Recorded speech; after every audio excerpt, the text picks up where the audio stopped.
Hey everyone, this is John from EastCoastArmory.com, and I'm here today with a model showcase video for this 1/35th scale M6A1 Heavy tank.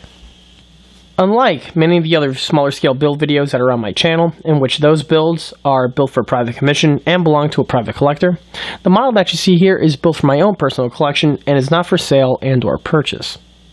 However, I often take on commission builds from projects ranging from 1/35th scale all the way up to 1/6 scale.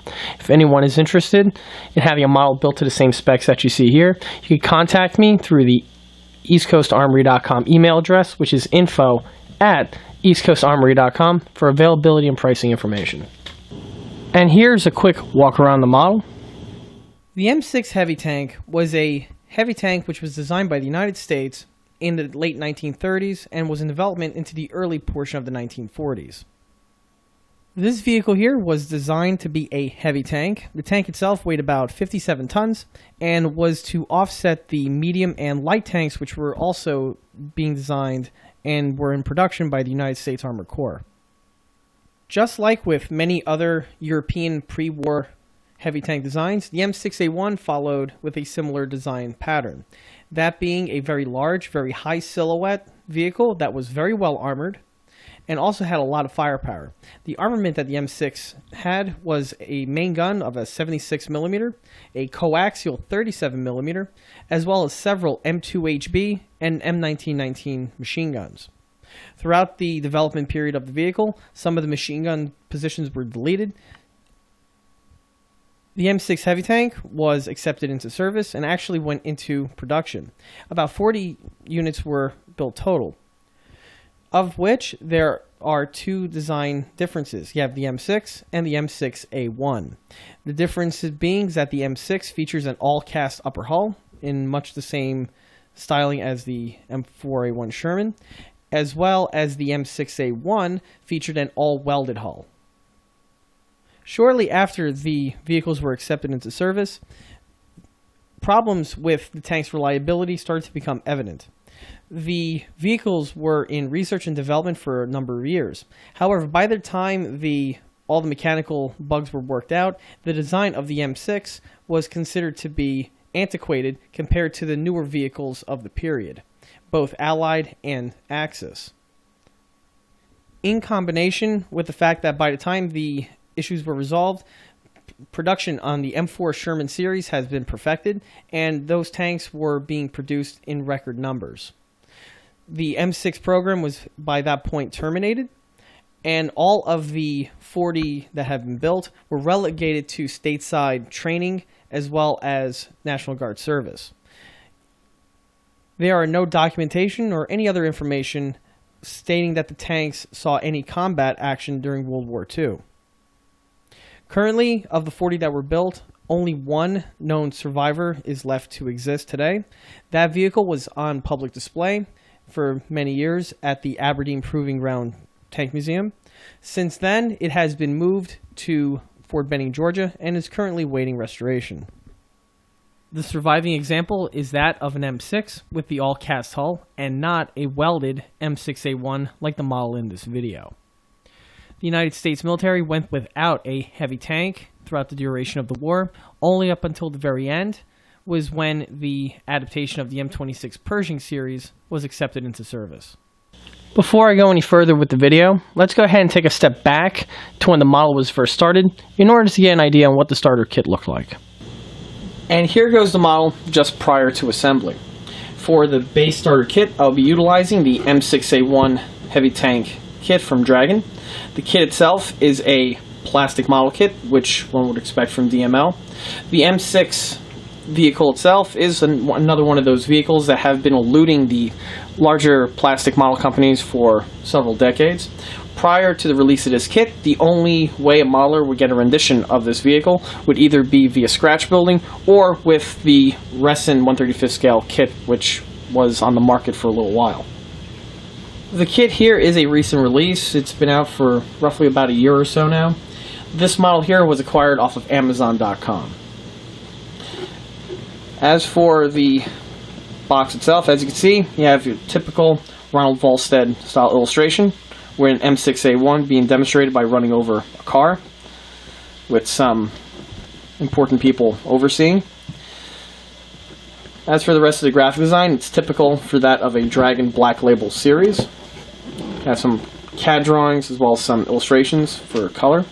And on the back, you have some features that the kit contains. Now, this is an all-plastic kit. I don't believe any photo etch is included with this model here. Cracking open the box will reveal the inner kit contents. As you can see, the kit is a traditional style plastic model kit. Like all Dragon kits, the parts are molded in a gray plastic. As for the quality of the tooling, the kit's quality is that of contemporary style model kits, which, needless to say, is quite nicely rendered.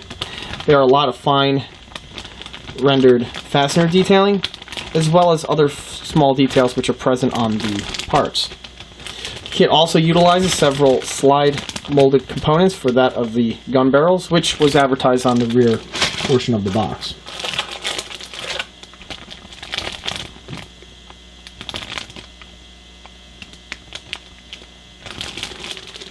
Also, digging through the box, you'll see that unlike the Dragon T28, which utilized a lot of recycled parts from other vehicles, this kit here seems that Dragon went ahead and made specific runners and molds just for this vehicle here, as opposed to recycling them. So because of this, you will have very little, if any, spare parts remaining. This here is the tank's HVSS suspension, which I'll be going over a little bit more detail once the vehicle is done, to clarify the difference between this HVSS and the ones that we all come to know on the M4A3 E8 style Sherman tanks.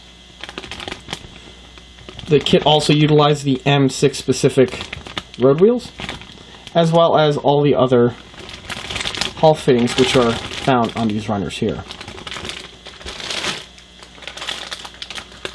This here is the lower hull pan, and again, it's a nice one-piece tooling that has some nice adequate detailing present.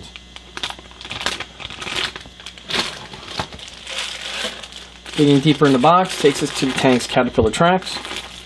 As you can see, just like with contemporary Dragon model kits, the tracks are made out of flexible vinyl or rubber, as opposed to the individual link style track, which was common on Dragon kits of the past. The tracks themselves are nicely rendered with nice molded in detailing for the medium they're represented in, and features both interior and exterior track detailing. Finally, to the bottom of the box, takes us to the instructions.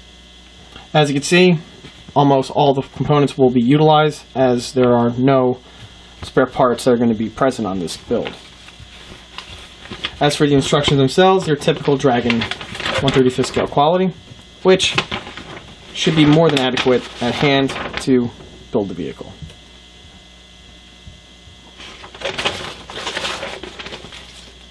And on the very bottom of the box is a simple decal sheet, and also a length of cable for use of a tow cable.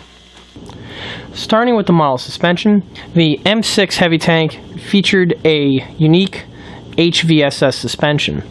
The HVSS suspension that's utilized on this tank here actually made its way to several prototypes of the Sherman, but more importantly wound up being the type of suspension which is found on the M4 high-speed tractor. The suspension utilizes the similar type of road wheels as the VVSS Sherman. However, on the M6, the pattern is its own unique format, with the spokes being that of Preston diamonds. The rest of the suspension breaks down as follows. You have a very large front roller, you have a rear sprocket with a rear power pack, as well as a front tension idler.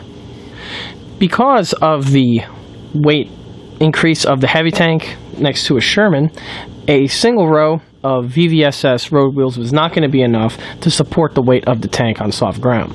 So what the designers went ahead and did was they actually doubled up the layers of the road wheels. This tank actually features 2 pairs of VVSS style suspension pieces. What was also unique is the way the designers came up with the track system. Rather than going ahead and developing a brand new style of track, the designers went ahead and adapted the 3-bar cleat track, which is found on Shermans. What they went ahead and did was they utilized 4 bands of the cleat track. The way these tracks are actually modified is that all the components are exactly the same as on the Shermans, with the exception of the addition of the center conjoining link.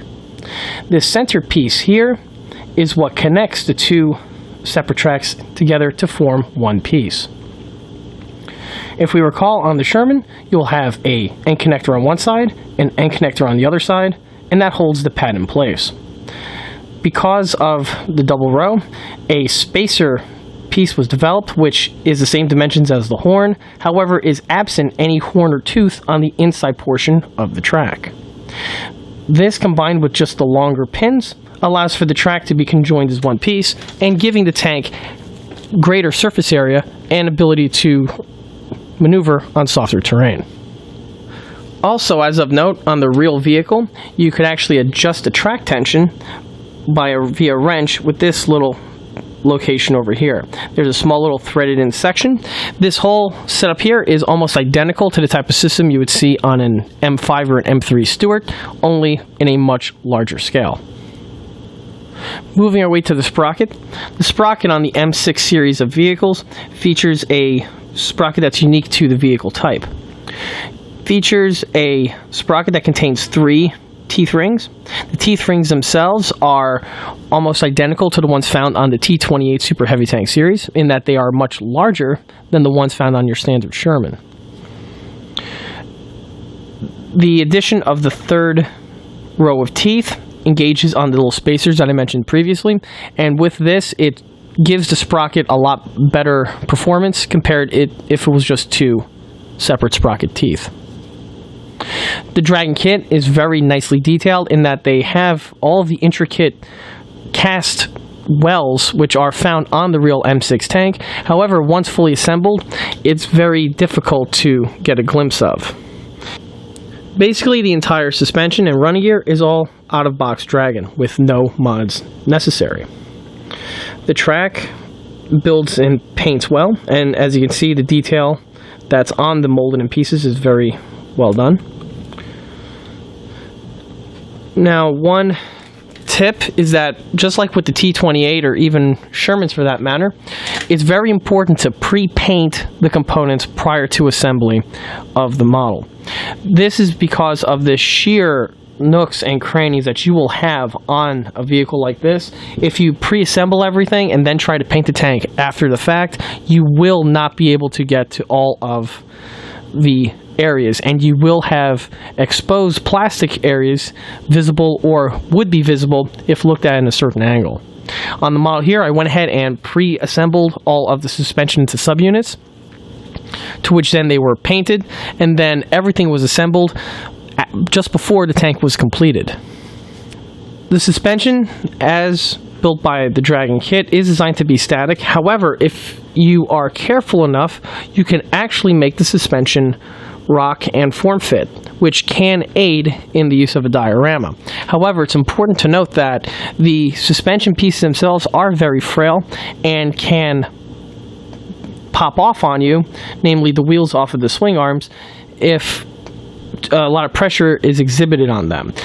So care will be required by the handler when building the model, handling the model, as well as even positioning the model on a diorama base, specifically with the form-fitting suspension. Now,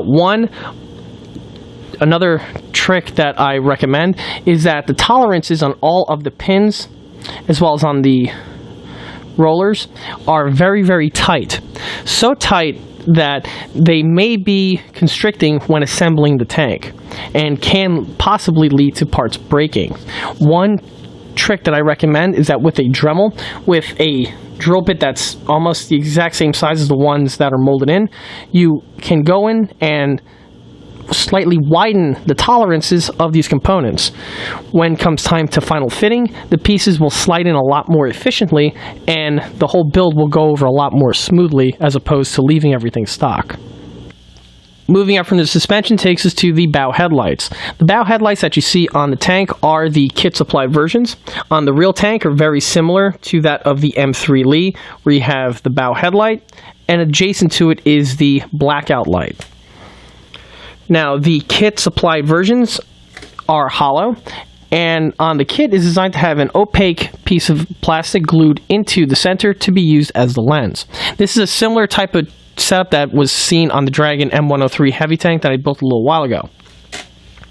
Rather than using the opaque lens, I went ahead and filled in the headlight housings with clear epoxy. The clear epoxy, once hardened, gives a better representation of a lens and also greatly helps improve the accuracy of the model. Moving our way to the Fender Siren. Just like with the M3 the M6 Heavy tank features a siren which is found on the front fender. Now, this is one portion of the build where the kit is lacking in that the siren is just a simple plastic teardrop with no front face grille detailing. If anyone knows, these sirens actually have a very fancy and elaborate setup on the front portion. All of this detailing is void on the Dragon kit.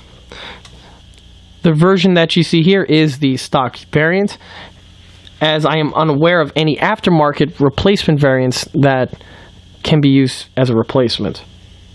Moving our way to the assistant driver's machine gun position. Just like with Sherman's as well as any other World War II American AFV, the assistant driver features a machine gun. However, on most American tanks, it's a single 1919 30 caliber machine gun. On the M6, it is two M2 HB 50 caliber machine guns. Now, unlike the 30 caliber, which can pivot up and down and left to right, on the M6, the 50s can only go up and down. This whole system here is the stock Dragon kit. What's unique is that the 50 caliber barrels that they supply you with are plastic, however, do have their barrels pre-drilled out, which is a nice feature. In addition, as you could see, the visor as well as the guns move in unison, which is a nice feature. One portion, however, that needs to be modified is that if you follow the kit, the pieces will want to fall inside as there's no locking mechanism that actually holds the trunnion and the rotor in place. On the model here, I went ahead and fabricated two strips of Plastruct that were modified in order to act as a block to prevent this piece from falling in. Once added, the pieces are nice and sturdy in place, however, can still elevate up and down. Moving our way to the rear, you can see the tank's taillights have been fitted. Pretty much all the details back here are out of box. One detail to keep in mind is that of the exhaust. On the M6 Heavy tank, there are two exhaust pipes that come out on either side here of this large ventilation grill. They are kit supplied and have been weathered with their rust and exhaust weathering. Moving our way to the top deck detailing. As you can see, the top deck of the tank is actually very simple compared to some of the other vehicle types out there. The Pioneer tools, you have the shovel mounted on the front fender, as well as a axe and a pickaxe handle mounted on the rear deck. All the components that you see here are kit supplied and were painted, weathered, and then mounted. As for the tow cable, as you can see, that's another kit supply piece that was simply assembled and installed in place. The kit tow cable assembles very quickly and easily and installs with the same amount of ease.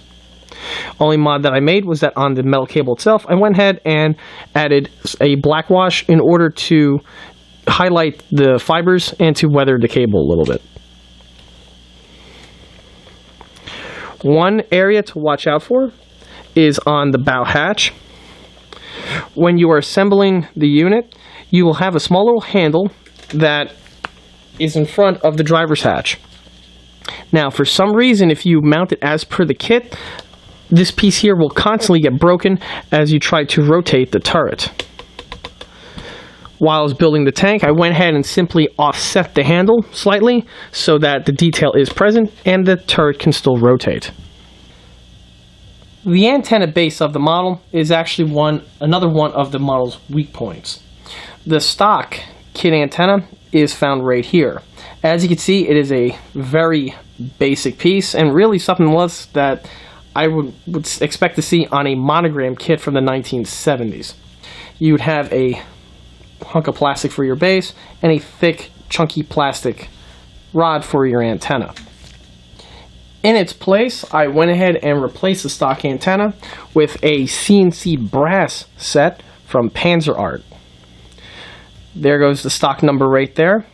These antenna bases are awesome. The set comes with 3 antenna bases. Here goes the one here that I have left as a spare. They are all CNC'd one piece. They have all of their appropriate detailing represented, and also supplies you with a very nice piece of wire which will not bend or kink unlike normal floral or craft wire tends to do. Like I mentioned, the kit contains 3 of these antennas, which is perfect for this build in that the vehicle does have 2 antenna bases which are needed. The third one can be used on any other American World War II AFV from any other manufacturer.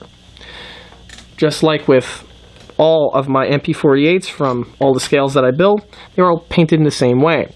You have the antenna base, which in this case, if we notice, is a different shade of olive drab, as again, these pieces can be swapped from vehicle to vehicle, and the change of color does help the look a little bit. As for painting, the center insulator portion is an amber ceramic color, so I went ahead and painted that with my typical hull red paint with a swipe of clear coat to make it shine. As for the antenna itself, the one that was supplied was used. It's painted black, and the knurl tips are painted. You have blue on the bottom and red on top. Pretty much standard for just about all of the American tanks that I've built. Like what was mentioned in the unboxing scene, the kit does have some very basic and rudimentary detailing for the 76 and the 37mm trunnion and breech detailing. However, since the tank is built all buttoned up, there's no point in further detailing those components. One modification that I did make to the turret, though, is that the kit supplied turret is a very smooth casting, and once assembled, does not have any sort of cast texturing which is found on the actual M6. Now, if you ever seen the real M6 in person, the one surviving example, as well as photographs of the vehicle, you will notice that there is a huge chunky slit line that is integrally casted into the bottom third of the turret. This seam line that you see here was added by myself and is actually sculpted with putty. After the sculpted putty was added, the turret is greatly improved from the stock kit original. As for the rest of the turret detailing, it's pretty much straightforward. I did go ahead with a Dremel drill out the little drainage holes, which are found on the air ventilator, which is typical, also found on M4 Shermans. The kit's commander's copula is also standard Sherman. It's the split hatch style.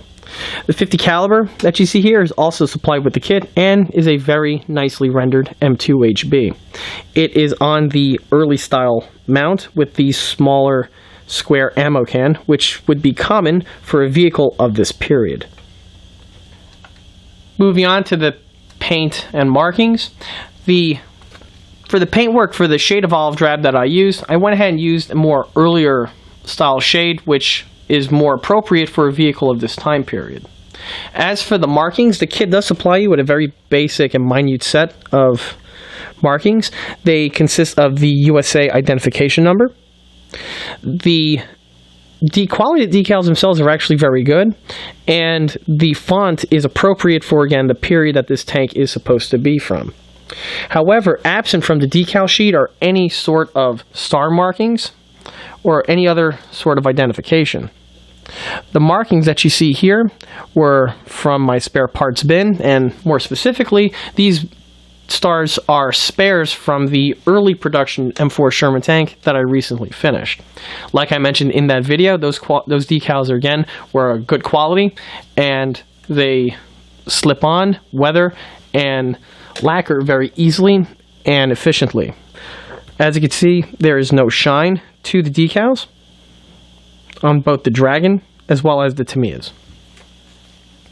With the addition of the stars, in my opinion, the tank is a lot more finalized and looks a lot better compared to just leaving it starless.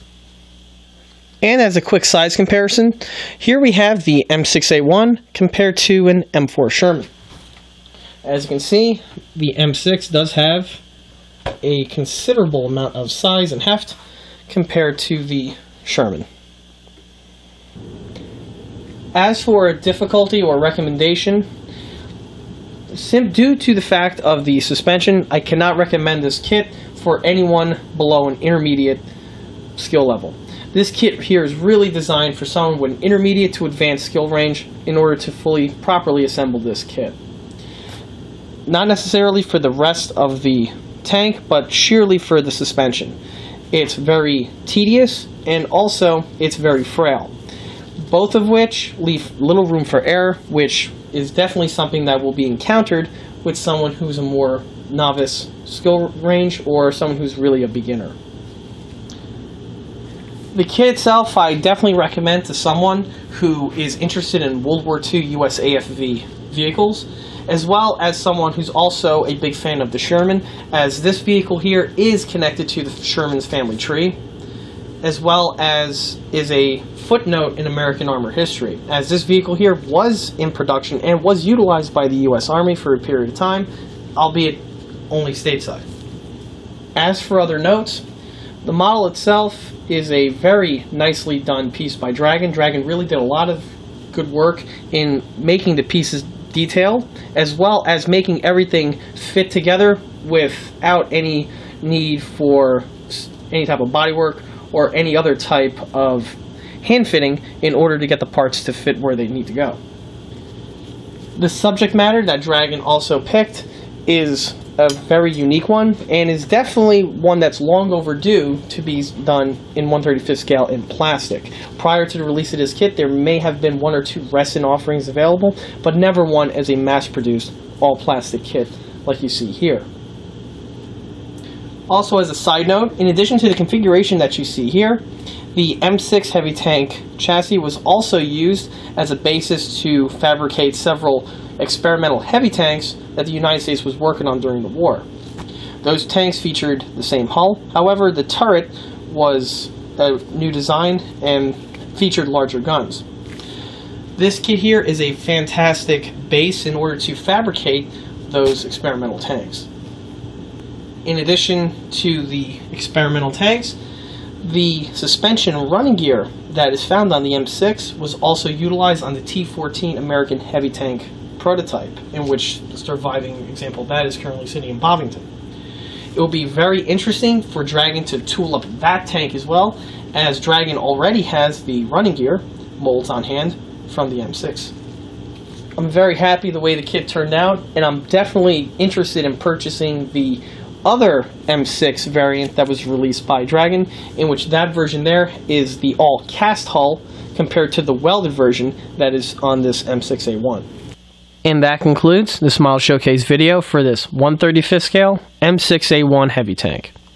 If you like this video, stop by and like us on Facebook, and don't forget to check out eastcoastarmory.com for more 1/6 and 1/16 scale builds and detail components. Thank you.